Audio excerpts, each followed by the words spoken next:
আজ বর্তমান সময়ে দেখবেন ইউসুফ জুলেখা সার্চ করলে মোবাইলে সিনেমার মতন সিন দেখতে পাওয়া যায়, যায় না?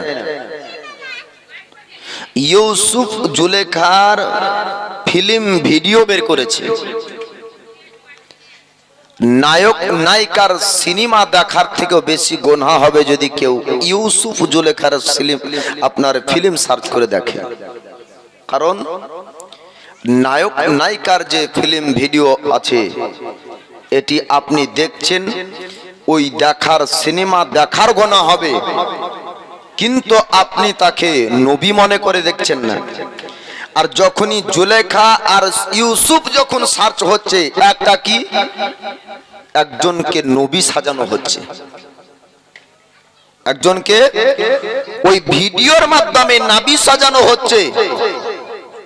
গুনাহ তো হবে, ঈমান পর্যন্ত হারা হবে।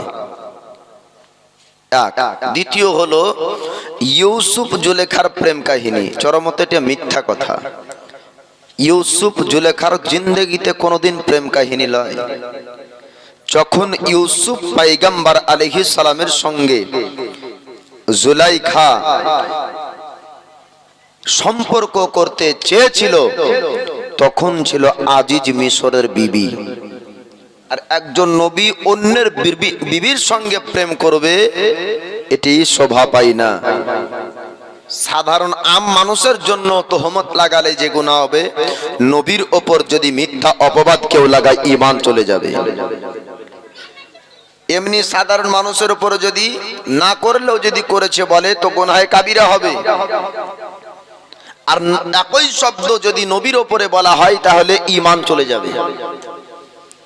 তাই আজ ইউসুফ জুলেখার মুক্তাসার ঘটনাটুকু বলবো ছোট্ট করে। আল্লাহর নবী ইয়াকুব আলাইহিস সালাম ইউসুফ পয়গম্বরকে স্বপ্নের কথা বলতে বারণ করলেন। এই কারণে আল্লাহ পাক তিনি জানিয়েছিলেন আল্লাহর নবী ইয়াকুব আলাইহিস সালামকে যে আপনার ছোট্ট ইউসুফ তাকে আমি নবী করে পাঠিয়েছি। ইউসুফ ইনি যে আল্লাহর পয়গম্বর এটি ইয়াকুব আলাইহিস সালাম জানতেন।